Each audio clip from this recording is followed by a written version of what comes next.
Good morning, everybody. I'm Bev Juday from the Wild Rivers Film Festival, and today we have some special guests. We have Travis Holt Hamilton, all the way from Arizona. Yep. And Travis is a filmmaker who has just recently introduced our area to some fantastic films.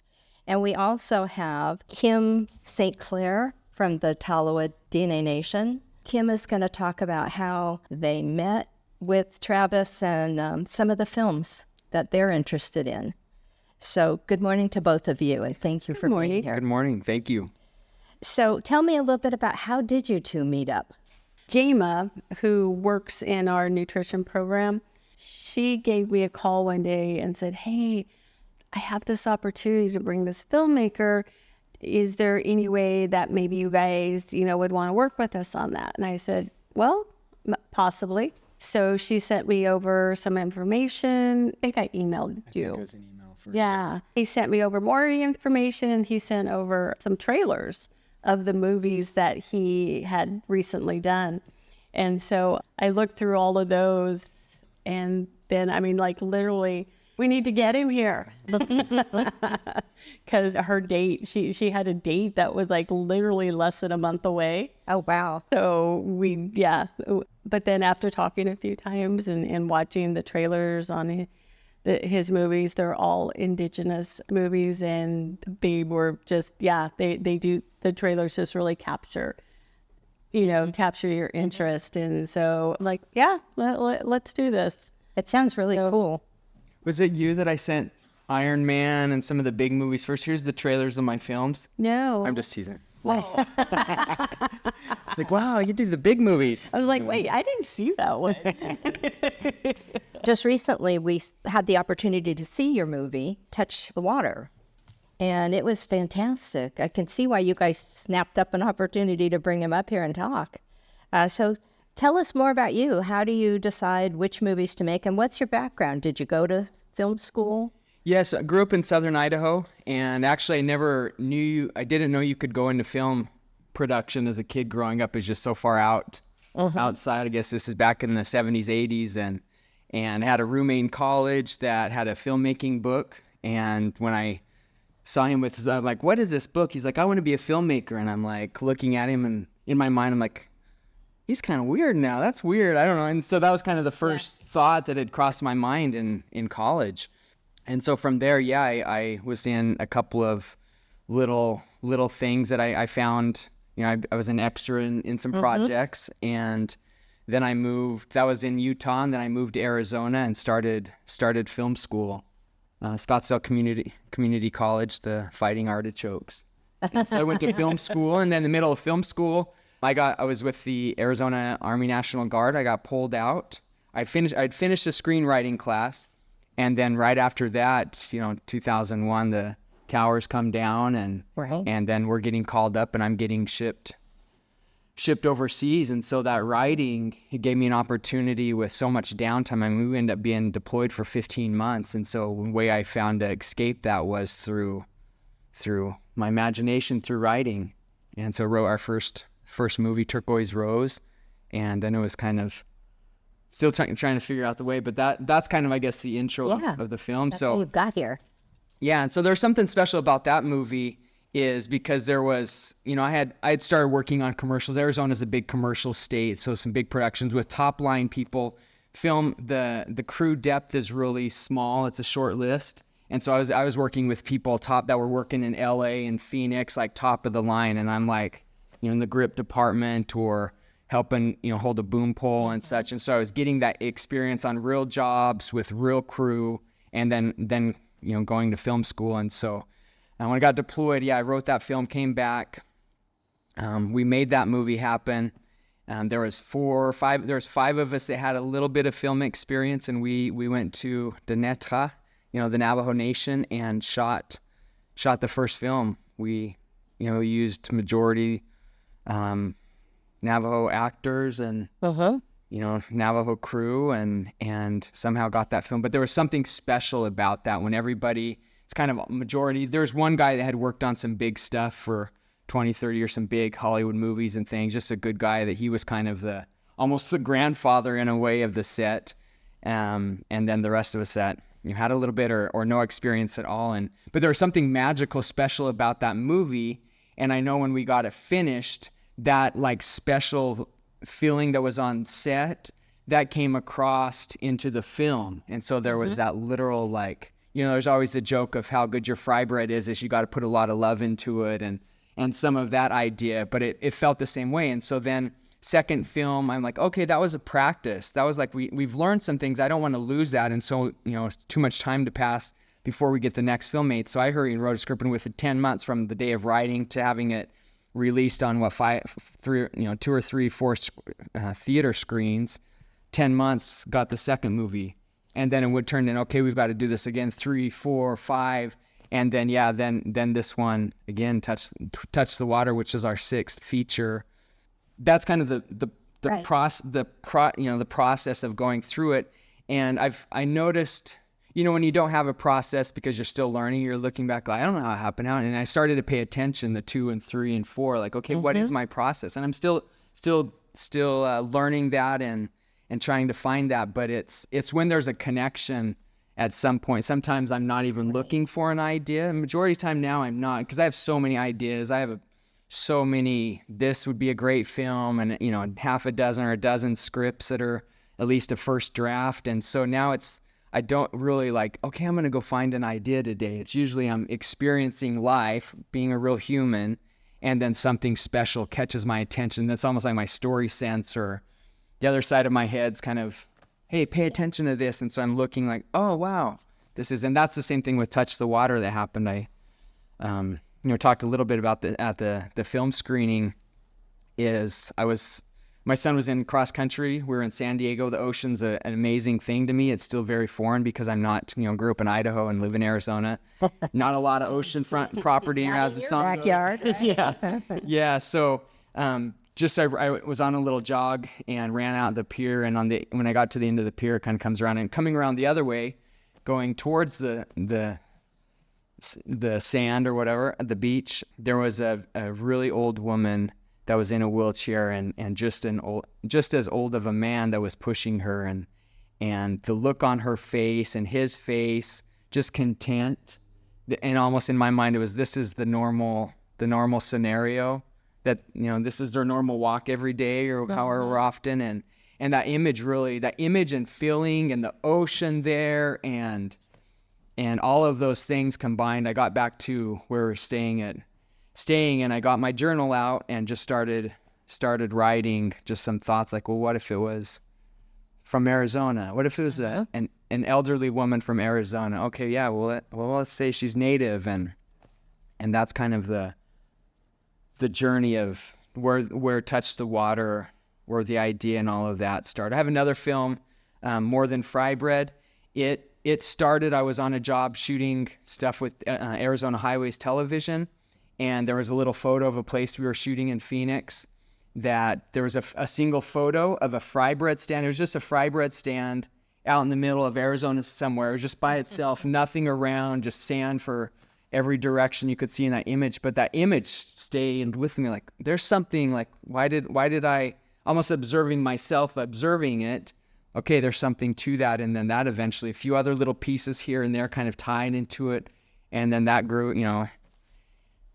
grew into that movie. Magic. And so, yeah, so that's where I'm paying more attention. I see myself observing myself. And What I find really fascinating about what you're talking about? Your confidence level. I mean, so many people, especially you described early on, you didn't know people in the film industry. You weren't in the film industry area. Still not. But you took a class. You were so brave. You were so brave. And or stupid. Those are kind of go together. And you jumped right in, and how did you know how to jump right in and what you had to do to be prepared? It sounds like you just had this incredible idea and this incredible confidence and love to get it out there, that you just fearlessly jumped in the deep end and said, I'll learn how to swim. Yeah, I think there's some of that. I think it's, growing up where I grew up in a home that I feel like I learned to work.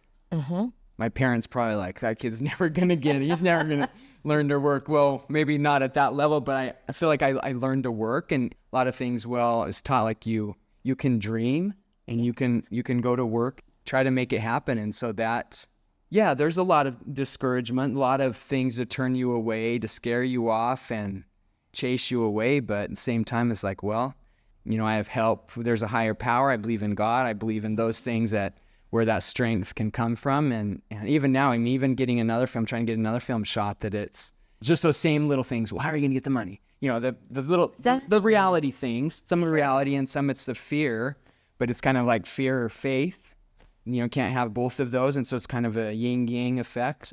But but now with having a few, and one thing that helped me make that first movie that I should mention is when I was an extra. You know, I was extra in a couple of things, and then I got a little part in a feature film, a little independent, small budgeted feature film, and I was able to go through that process. The director it was his first movie.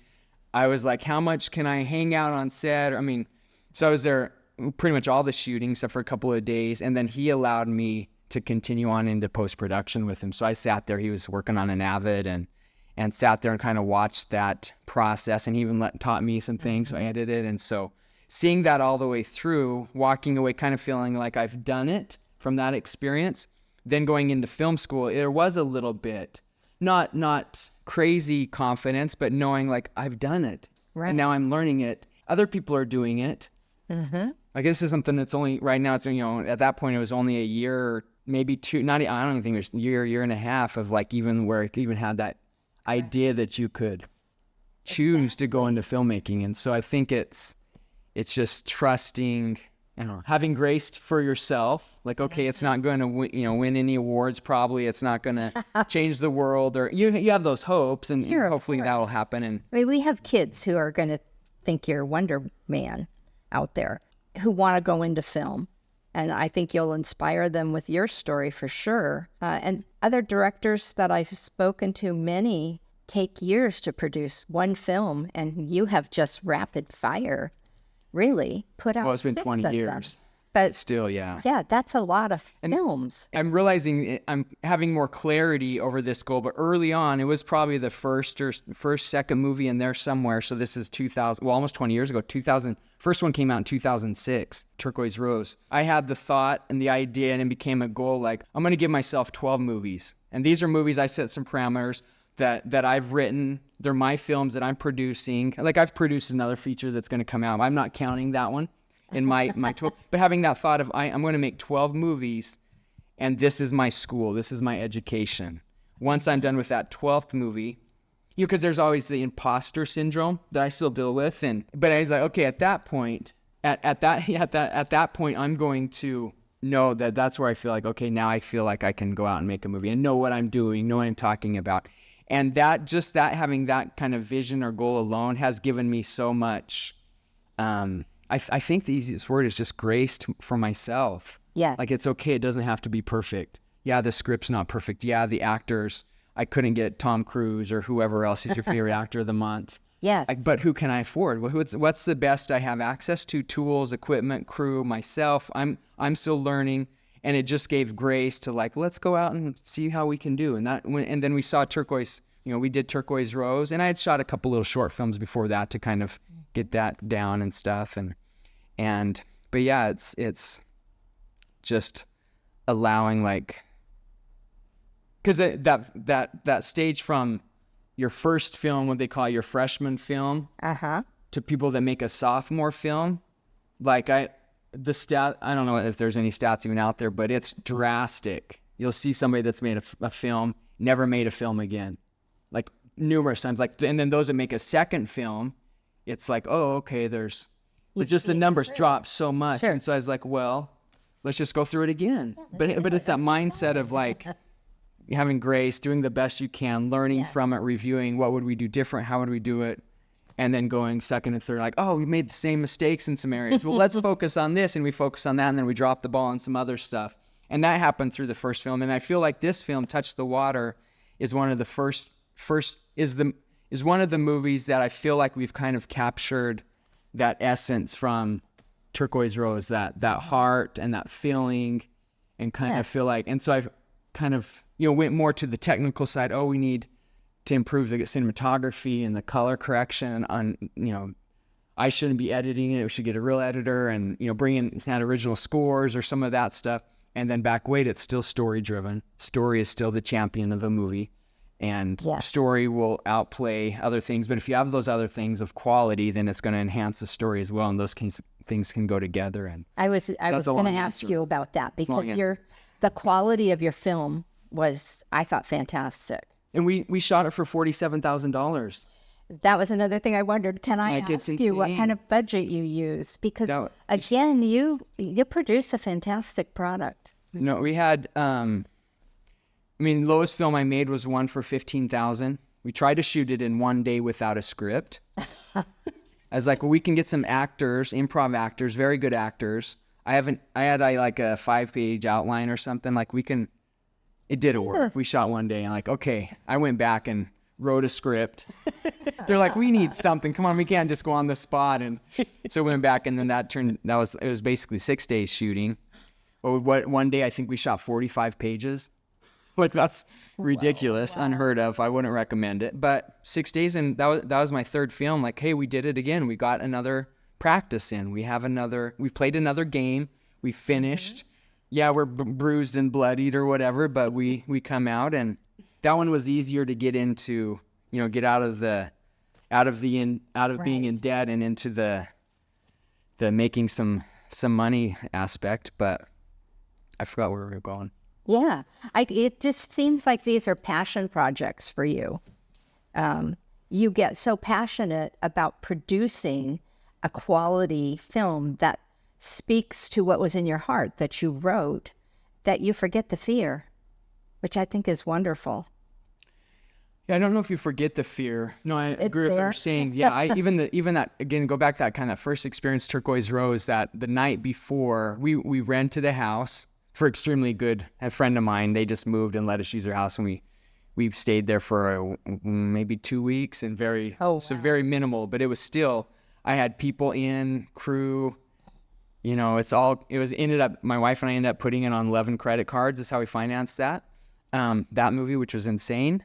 And then we had, a small investor that came in at the end to help us kind of finish up through post, so I could pay somebody else to do it, because my efforts weren't. But having that, I guess, short story is, that night before we started shooting, I remember just laying in the basement. There's cast and crew that are staying in this house, and I just had the awful feeling of darkness, of depth, of like, what am I taking? What am I going to be putting my family through? Oh, like, those were the scary. But then it's like, well, that's in script, right? That's the depth, that the darkness of the soul. That's that plot point in the film. But it was because my wife and I'd tried to get money for that film, and Rebecca, she and I had a conversation, like, do we go in debt on a movie, or do we go in debt on a house? And she's the one that stepped up and said, well, if we don't do a movie now, we'll probably never do it. So maybe we should try that. Do it. So it's still kind of for better or worse. We're still better. So if it's going bad, I'm like, you're the one who sure. No. And I'll take the credit if it's doing a little better. And that changes every other day. No, thankfully it's gotten a little bit more stable. But recognizing, like, okay, the fear's there for a reason. First few days down at the ocean, like, oh, I'm right up there. And then I get some knowledge and like learn about monster waves or whatever, your king waves and snaky waves. King tide. Yeah.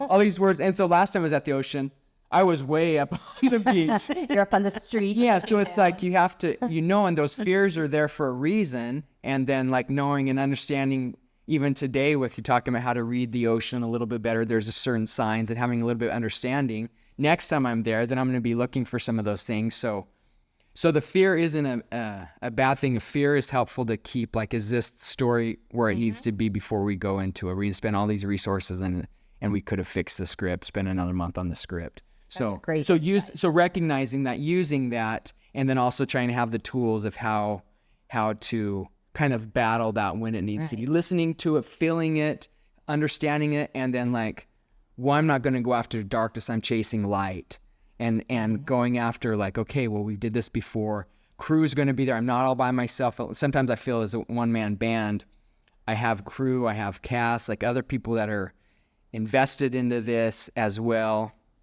you know, with wanting to tell a good story, some, you know, a few financial backers and other areas like it's, and then trusting the process, like, yeah, the camera could blow up, but so could our car. So let's go. And if we can have a backup camera, great. That hardly ever happens. Or you just know, okay, we're doing the best we can, controlling what we can control, what I can control, what everybody can control. There's outside resources we can't control, the storm, the king waves, those things coming in. But if we can focus on, well, what we can control, and then doing that. One other little quick story. I'm sorry. No, I love your story. Blabbing.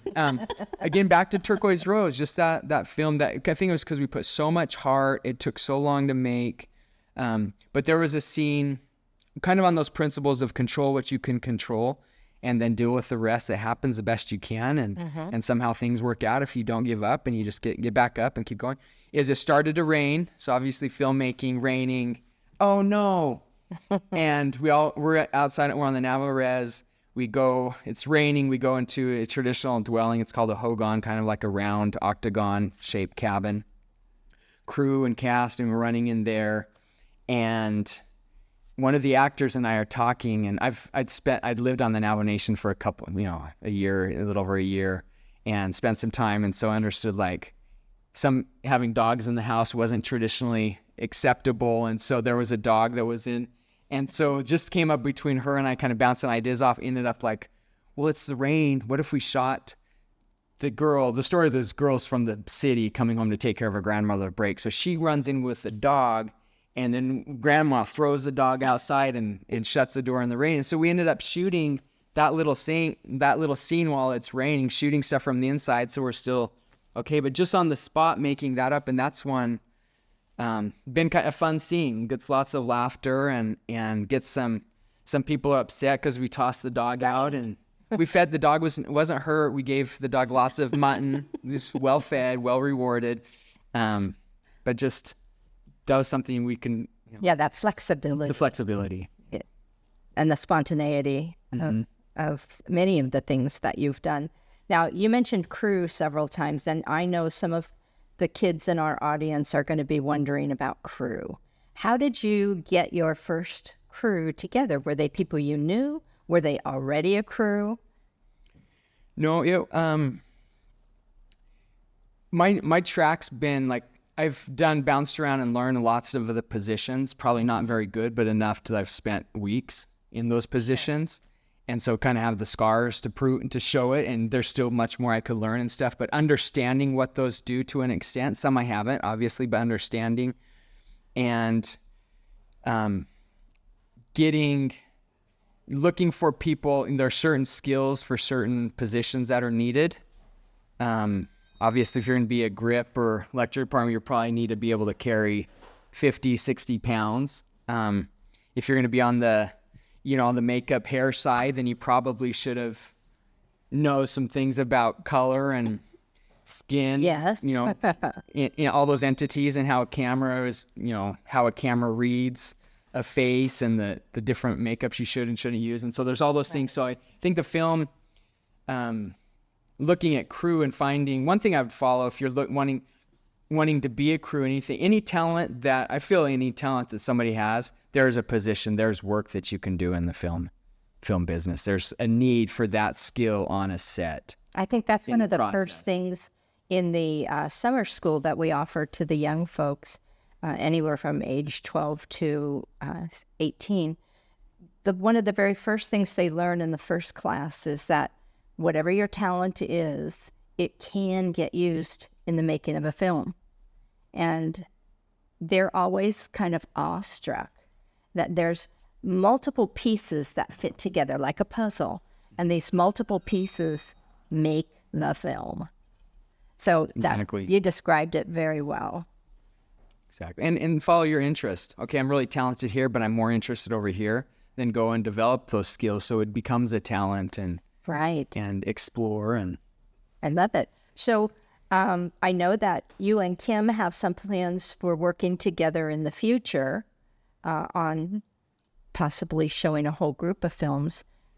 Kim, I know we've... Yeah, so he actually has a series that we purchased from him, and it's a series of 5 different movies.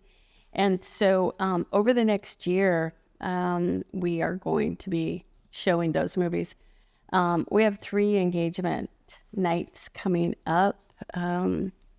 Our first one's January 25th, and then we'll be doing some more in February. So we're going to show 3 of these movies. Actually, my staff and I are going to be sitting down and making a day to kind of do like a binge watch. Have fun. And, kind of decide, okay, which ones are, which 3 are we going to show the first time, the first to our parents. And then throughout the year, we're just going to take them, maybe to like a couple of different schools, just share them. We're going to, figure out the story behind them, see how we could tie it into, whatever our theme is or what we want the kids, to learn or pick up on. Message there. And maybe also too, we were thinking, because we do, we have our podcasting and our media, that we're hoping maybe this can get our kids to be thinking about, like, well, what did you think about that? What was your first thought? What have you done it like that? To get some critical thinking in there. I'm also, hoping that Travis will come back and like, we have so much area here, open space. He could do all kinds of filming. It's like an open book. So I know he's like on 12, he's already passed his 12 film. So he might be, 70 when he comes back or something. I hope Hopefully it doesn't take that long. we'd like you back sooner. We'd like you back for the festival for sure. Yeah, definitely, and so I'm sure that we'll probably be brainstorming a few different things, so that we can keep him in our pack. Absolutely. So I'm looking forward to it. I know just I didn't really know what to expect. Like I said, we watched the trailers. I liked all of them. I have to admit. So the one I said, is this one? So the Fry Bread movie, I said, is this real? Is this supposed to be like serious? And I said, because it's, it's kind of funny. And he's like, no, it's serious. And I'm like, and he's like, I'm just kidding. So, oh, thank God. Because like, here I haven't even met him personally. And I'm already like, sounds like I was like dissonant. And I was like, oh my God, I wasn't. But I just, when we watched his movie the other night, it just took you through all kinds of different emotions. It did. It was so, it was just a very well done movie. It made you cry, it made you think, it made you feel good. It was just a very good movie. Well, I'm sure it'll probably be in the next bundle. Yeah. Yes. So, but yeah, I'm really looking forward to sharing all of these movies with our community. I think they're going to love them. I do too. I really can't say enough about your talent and what you produced, and that what we saw was very thought-provoking. And I just think an overall good message to people. So we hope you will come back in August. We hope that you'll join us for the film festival. That's 14, 15, 16, 17 in August. It's an opportunity to get close to an audience. And get out of Arizona. Yes, and it'll be nice and cool here. Oh my gosh, in August? Yeah. And we have Kim, who participates in the festival with us. So there's lots of folks that you've already met that you have an opportunity to get to know even better. So as we begin to wrap up, Travis, can you tell our audience, if they wanted to get a hold of you, what are some ways to connect with you? Yeah, I'm on social, Facebook, YouTube, Instagram, and majority you can look up Holt Hamilton or Travis Holt Hamilton is a good way. Happy to message back and forth. Happy my email all that stuff's available on my website, holthamilton.com. And yeah, very open. I have some YouTube videos up specifically for filmmaking. I actually, with Touch the Water, I was supposed to shoot that before COVID, because we didn't have COVID on the calendar. And so then found out, didn't put that on the calendar for 8 years or whatever it was. And so I started and I felt like I need to document the process of what it like, because I get a lot of people asking what it's like to be an independent filmmaker, or those like, oh, I want to make a movie and get into it. So I was like, well, I need to do something very raw, very real. This is what it's real for me of making a film. And so I started to do a little vlog that's on my YouTube. I have a bunch of stuff to edit, but I have 58 episodes so far. And it goes from the writing process of me working on it, trying to get the funding. Like I tried to just be a mouse on the wall, or is that a mouse? Mouse, yeah. A fly.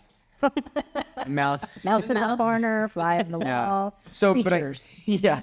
So just to give that process, like, one, it's recording for my own need. Like, oh, let me go back and remember some of those feelings and remember the tears or the struggle. And this is like film number 6. Oh, it's supposed to be easier. Well, it's not. It's still work, and it's still a battle. But then I've had a couple of people that have said, hey, can you mentor me? I'm like, sure, I'd be interested, but go back and watch every single one of these films, comment, make something on it. I was trying to boost my YouTube views. No, but it's something like, if you can sit through 58 episodes, probably about 10 hours, 15 hours of stuff, and you still want to do this, then we can maybe talk some more. I think you have fantastic energy for learners. Yeah. And that this really comes across very inclusive and encouraging. Thank you. Well, thank you both for joining me today. I appreciate it greatly. And we hope we can connect with you before August. And so, Kim, please keep us in the loop. We will. All right. And thank you, listeners, for listening to our podcast at KCIW. And this is Bev Juday signing off at wildriversfilmfestival.com.